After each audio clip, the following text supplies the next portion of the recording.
Hoje a gente vai falar sobre um assunto super legal. O assunto é o seguinte: quem aqui gosta de prova de consulta? Quem já fez prova de consulta? Fala assim, olha, eu já fiz prova de consulta e eu quero entender se vocês curtiam prova de consulta ou não. Eu particularmente, cara, eu tive uma professora que ela fazia uma prova de consulta na faculdade, cara. Que eu chego a tremo assim de lembrar.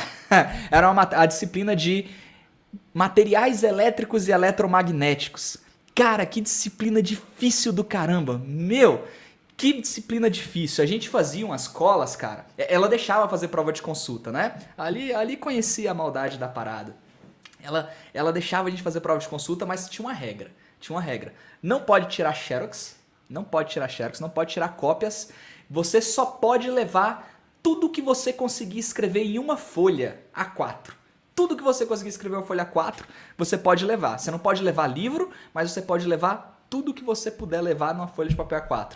Cara, a galera que não conseguiu virar engenheiro na época, eu tenho certeza que hoje está bem na praia escrevendo o nome no grão de arroz. Porque a gente escrevia tão pequenininho para caber tudo que a gente queria naquela folha A4, mas era um lance muito engraçado, cara, muito engraçado, porque a sensação que eu tinha depois de fazer a minha colinha era que, cara, eu aprendi a matéria. Eu não precisava da colinha. Chegava na hora da prova, eu olhava pra cola, beleza, decorei, acabei decorando. Porque você tomava tanto cuidado pra poder escrever pequenininho lá e pra escrever tudo que você queria e tudo que era importante, e discutia com os amigos, né? Cara, será que isso é importante? Será que não é? O que a gente coloca nessa folha? Mas o lance, cara, é que, e era difícil essa matéria. A média normalmente era 3. A média dessa matéria normalmente era 3. E o que acontecia era que normalmente o professor fazia uma coisa que a gente chamava de curva de Gauss. Era uma parada muito louca. E eu só vou contar o que é essa parada da curva de Gauss, vou anotar aqui, ó, pra quem chegar no final. Curva de Gauss. Curva de Gauss. Se vocês não sabem o que é uma curva de Gauss que salvava a gente na engenharia. Design de experiência do usuário não é uma disciplina que você tem que ter bola de cristal. Não é uma disciplina que você vai para um curso e você estuda tudo que tem que estudar. Cara, entrou no curso do Leandro, vou decorar a parada inteira, vou decorar tudo. Não é assim que funciona. Não adianta você decorar todos os fundamentos. Você precisa de prática. A primeira coisa é prática. Você vai entender os fundamentos. Com a prática, você vai começar a entender o que importa e o que não importa na hora de construir uma solução, na hora de construir uma interface. Você vai aprendendo. Você não decora, você vai aprendendo os fundamentos.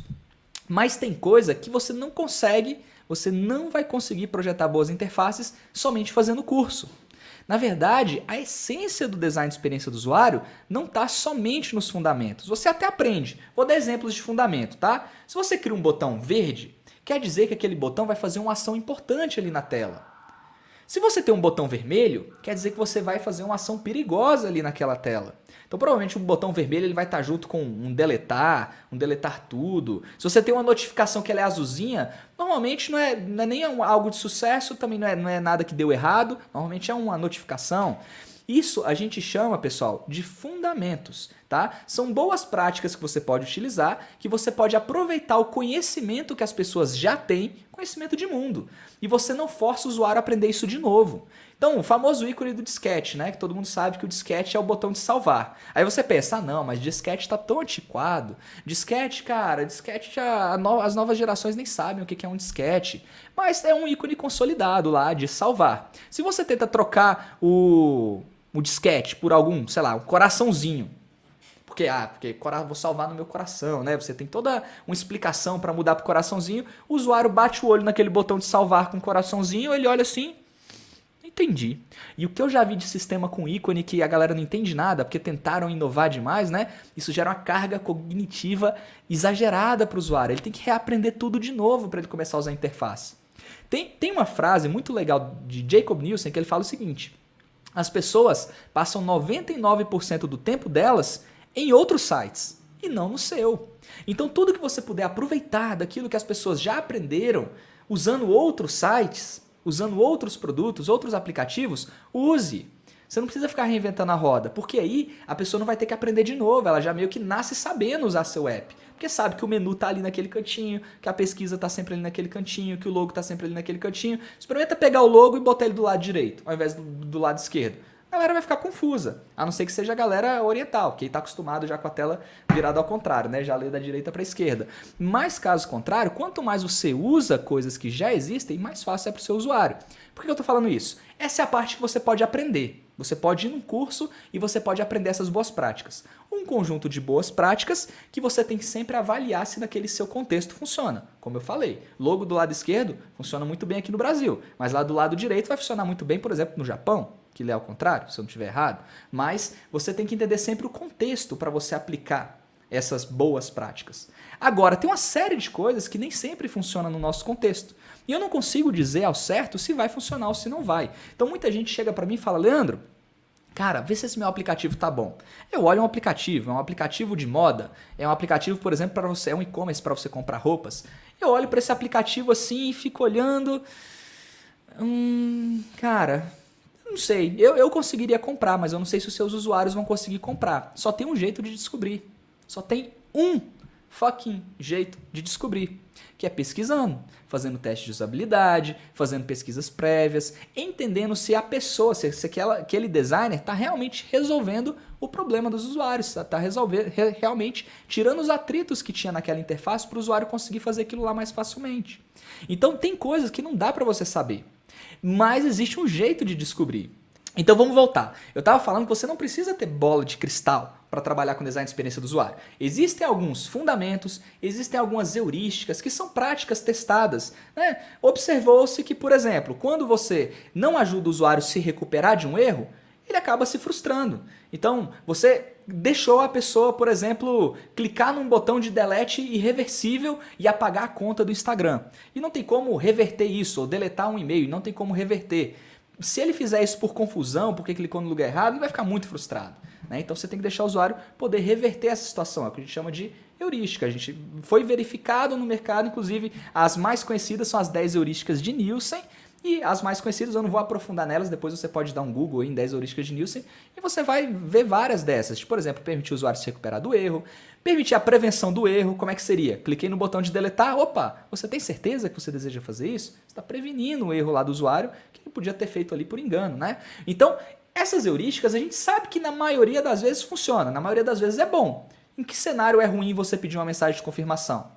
Tem cenários que é ruim, né? Por exemplo, imagina que a pessoa tem que fazer aquilo lá todo dia. A pessoa entra no evento e tem um sistema que a pessoa tem que dar baixa no evento e depois deletar uma pessoa que, enfim, deletar as pessoas que não compareceram. E tem 1000 pessoas. Imagina, se ela tiver que deletar, confirmar, deletar, confirmar, deletar, confirmar, para 1000 pessoas. Aí fica chato, né? Aí às vezes vendo esse problema, como é que você vai descobrir que existe esse problema? Observando. Um certo dia você vai nesse evento, você observa a pessoa usando o sistema, você vai ver ela passando raiva lá, tendo que clicar 2000 vezes para fazer 1000 operações, né? E você observa e você descobre. É aí que a gente começa a chegar na prova de consulta que eu estou querendo chegar para vocês. Você não vai, com uma bola de cristal, descobrir que aquele usuário precisava de uma forma mais rápida de deletar as pessoas que não compareceram no evento. Não tem como ter bola de cristal. Você não chega assim, cara, tive uma ideia brilhante e é assim que eu vou ajudar todos os usuários. Pode até ser, mas aí é sorte, tá? Se eu jogar a moeda para cima, eu posso até falar, cara, vai dar cara, vai dar cara. Aí eu acerto e falo, tá vendo? Falei, deu cara, eu falei. No design é a mesma coisa. Se você não testa com o usuário e você faz alguma coisa que dá certo, é a mesma coisa de jogar no cara e coroa. A não ser que, de novo, você esteja usando fundamentos, boas hierarquias visuais, boas práticas, heurísticas, que aí você está aumentando a sua chance de dar certo. É como se tivesse uma moedinha viciada, né? Uma moedinha que pende mais para um lado do que para o outro. Tem mais chance de dar certo. Não quer dizer que você garante que vai dar certo, mas você aumenta as chances de dar certo. Mas o jeito mais fácil de você fazer as coisas funcionarem é pesquisando com os usuários, beleza? Pesquisando e testando com os usuários. Isso é muito importante vocês entenderem, porque não é uma profissão que você precisa saber todas as respostas. Você precisa saber fazer a pergunta certa. Design de experiência do usuário, galera, é você saber procurar. O designer de experiência do usuário ele tem que planejar bem uma pesquisa. Olha só que legal. Ele tem que entender qual que é o objetivo da pesquisa, quais são as dúvidas que ele tem, quais são os aprendizados que ele quer gerar, qual vai ser a técnica que ele vai utilizar para gerar esse aprendizado, o que ele vai precisar para poder gerar essa pesquisa, que materiais, quantos usuários. Então ele planeja direitinho a pesquisa dele. Tem gente que acha que pesquisa é só criar um questionário lá no Google Forms, pá, mandei a pesquisa, aí vem a pesquisa e o cara não sabe fazer um relatório. Por que você não sabe fazer o relatório? Alguém já teve problema de tentar fazer um relatório depois de criar um formulário e não saber o que é importante dentro daquela pesquisa? Você já teve esse problema de fazer um formulário e depois que você já tem as respostas do formulário, 50 pessoas responderam, aí você fica assim, e agora? O que eu faço com esse formulário? Agora que eu tenho as respostas, o que eu faço com esse formulário? Não sei. Por que você não planejou a pesquisa? Porque você está com as respostas, mas você não fez a pergunta certa. Adianta, se você não fizer a pergunta certa, se você não gerar aprendizado naquilo que mais importa para você, naquilo que está doendo no negócio, naquilo que vai gerar impacto para o usuário, naquilo que vai gerar impacto para a empresa, você tem que planejar. E você vai planejar como se fosse uma prova de consulta. De novo, quando o seu chefe chega para você e fala, cara, eu preciso melhorar a experiência nessa etapa da jornada, você não tem que chegar e falar, beleza, deixa com o papai aqui, eu já vou sentar na frente do computador e eu vou criar a melhor experiência do mundo. Não é assim, né? Então, às vezes, você vai fazer um formulário de pesquisa. Qual é o seu nome? Qual é a sua idade? Qual é o seu gênero? Qual é a sua cidade? Qual é a sua religião? Aí você está fazendo um aplicativo para pedir comida e tá lá, 70% dos usuários são católicos. Aí você olha assim, tá, beleza, e aí? Qual é a boa decisão que eu vou poder tomar no meu aplicativo? Eu vou botar uma cruz, então, para a galera clicar no botão de salvar, porque não tem nada a ver, né? Então você não pode fazer perguntas aleatórias assim. Você perde o tempo do seu usuário, você perde o seu tempo na hora de analisar, você não gera aprendizado. O planejamento sempre ajuda antes. Então, design de experiência do usuário não é ter bola de cristal, galera. Não é ter bola de cristal. Deixa eu ver os comentários aqui de vocês. Ó, Michel, como se precaver de perguntas enviesadas? Cara, tem livros sobre isso. Deixa eu pegar um livro aqui para vocês. Espera aí. Quem gosta de ler livros, esse livro é muito bom. Ele é muito fácil de ler, ele é pequenininho, ele é gostoso de ler, é bem escrito, é fácil, chama O Teste da Mãe. Sabe por que ele chama O Teste da Mãe? É o seguinte, é uma brincadeira, piada interna aqui do design de experiência do usuário. Qual que é a piada interna? Quando você chega para sua mãe e pergunta para ela o que ela acha das coisas que você faz, naturalmente a sua mãe vai falar, filho, mas isso que você está fazendo é muito lindo, isso é muito bom, tudo que você toca, meu filho, vira ouro. Mãe é assim, né? Esse livro te ensina como você poderia fazer perguntas para sua mãe de uma forma que ela não conseguisse te responder o que você quer ouvir, de um jeito que ela não pudesse jogar purpurina na sua cabeça.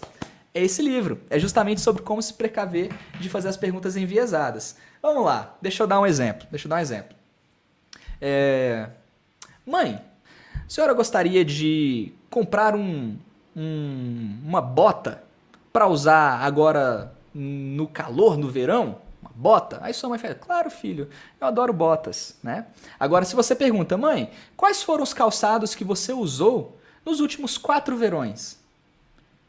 Olha só, por mais que você queira fazer a bota, a sua mãe nem sabe que você quer fazer a bota. Ela vai te responder, não, no verão passado eu usei sandália havaiana, no verão passado eu usei sandalinha, no verão passado eu usei, sei lá, nomes de sandálias de mulher. Tem 50 nomes de sandálias para mulheres, né? Para homem é chinelo. Acabou. É chinelo. Mas você percebe que você perguntando sobre os fatos, você está usando ali a prova de consulta, você está vendo o que é realmente importante ali para o seu usuário? E assim, eu estou usando esses exemplos, mas você faz isso com telas, você faz isso com interfaces. Você vai fazer testes de usabilidade, você vai fazer pesquisas com usuários, tomando cuidado de perguntar de uma forma que se aquela pessoa for seu amigo ou sua mãe, enfim, ela não tenha como te responder só o que você quer ouvir. Mas qual que é uma das receitas? Né? Fazer perguntas baseadas em fatos, normalmente funciona. O que aconteceu? E não o que será que poderia acontecer, né? Não entrar no imaginário, tá? Então, olha só, muito importante vocês perceberem que a pesquisa é fundamental no design de experiência do usuário. É simplesmente fundamental. Outro ponto importante. Quando eu falo sobre esse assunto, muita gente vem e fala assim, cara, Leandro, mas se eu for criar uma tela que seja visualmente agradável, eu vou poder usar os fundamentos de design de interfaces e eu vou saber criar uma tela agradável. Eu vou usar grids, eu vou usar bons espaçamentos, eu vou determinar qual é o call to action, qual que é a cor de destaque, eu vou determinar como os formulários têm que funcionar na tela, etapa por etapa, enfim, eu consigo fazer boas telas.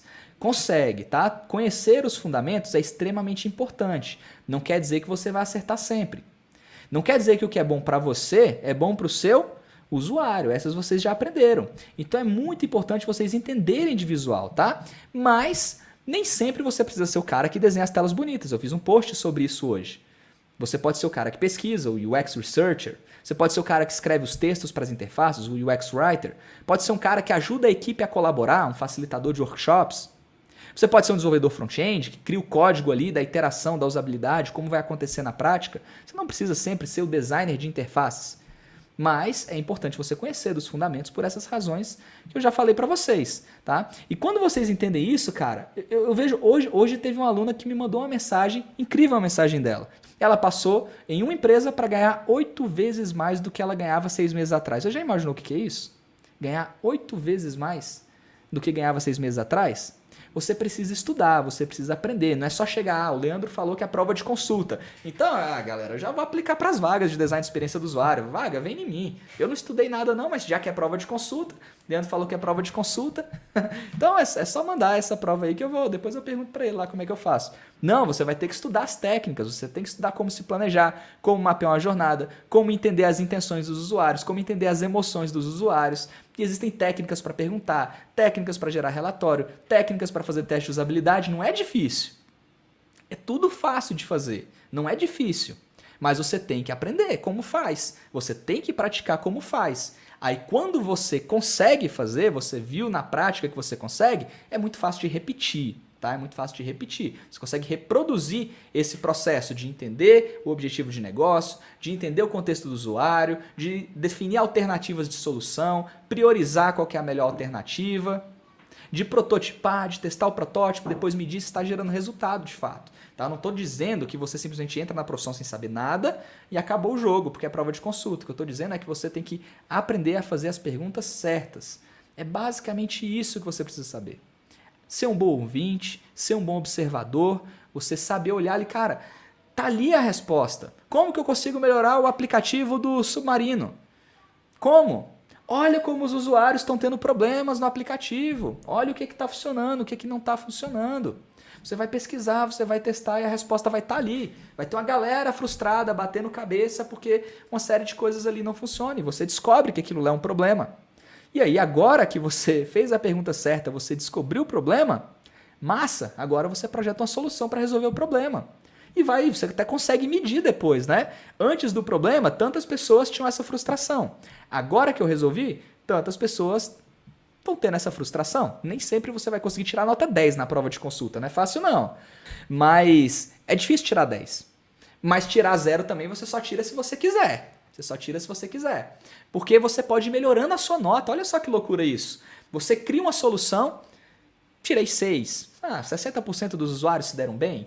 Aí você viu que tem 40% que ainda está se frustrando. Aí você projeta outra solução. E aí melhorou de 60 para 80. Ó, que professor legal, hein? O mercado é um professor legal, um mercado que te ensina, um mercado quando dá porrada de verdade, mas quando ele é legal, quando você sabe fazer as perguntas com jeitinho, né, ele vai te contando as respostas. E aí você vai lá e aumenta para 80, 85, 90, chegar em 100% é foda. Vai ter usuário que, bicho, você vai falar assim, meu irmão, beleza, ó, já funcionou com 90% dos usuários, essa galerinha aqui... Essa galera aqui é a galera que quer tomar água, ao invés de tomar assim, vai tomar água, quer tomar água aqui, né? Tem uma galera que é difícil. Mas normalmente o problema não é o usuário, tá? A gente gosta de brincar que, caramba, que usuário burro, que usuário que não sabe fazer as coisas. Não é o usuário que é burro, é o design que é burro normalmente. Não é o designer, tá? O design é aquele produto que não está sendo bom para ele. Beleza? É o produto que não está sendo bom para ele. Outra coisa importante. Quando a gente fala... Ó, R cedo. Quando a gente fala que é prova de consulta, tem gente que também interpreta de uma outra forma. Ó, eu vou ficar copiando o layout dos outros, né? Eu quero fazer o novo site da minha... deixa eu ver uma coisa que é bem conhecida. Eu vou fazer a nova rede social da minha escola. Aí eu vou lá e vou copiar do Facebook. Ou eu vou fazer um novo site de compra coletiva. Eu vou lá e copio do Peixe Urbano. Ou eu vou fazer um novo XYZ e copio. Prova de consulta não é essa não, tá? Não é chegar e copiar do concorrente não. Porque nem sempre o que o concorrente está fazendo funciona no seu cenário. Toma muito cuidado com isso. Então não é copiar o concorrente, não é copiar template, não é ficar vendo design no Dribbble, não é ficar vendo coisas bonitinhas e sair copiando. Não é só isso, tá? Você vai estudar os fundamentos, você vai estudar hierarquia visual, cores, tipografia, a parte de design de interfaces, vai estudar fazer pesquisas, vai estudar entender textos, vai entender fazer workshops, mapear jornadas. Quando você entende isso, de uma forma mais geral, você entende como funciona o mundo dos produtos digitais ou dos serviços que sejam offline. Quando você entende, aí você pode se especializar. Aí é o legal, aí você se especializa. Leandro, eu gosto muito de criar as telinhas bonitas, eu já sou do design gráfico, eu quero fazer essa parada, eu gosto de interface. Aí você especializa, mas sabendo fazer as perguntas certas, sabendo dar valor para as respostas que os usuários te dão. Ah, Leandro, mas eu gosto muito de textos, eu vou ter que aprender a fazer interfaces? É muito importante entender os fundamentos. Porque imagina só, um texto muito bem escrito num botão verde pode funcionar. Esse mesmo texto muito bem escrito num botão vermelho de perigo pode não funcionar. Então o texto ele se junta com outros elementos visuais, falando de uma forma bem geral. Você tem que entender um pouquinho de tudo, mesmo que você queira se especializar numa área. É impossível? Não. É difícil? Não. Tenho várias histórias de vários alunos que estão fazendo isso e está dando certo? Tenho. Então dá para você fazer também. É só você estudar direitinho. Um grande abraço aí para vocês.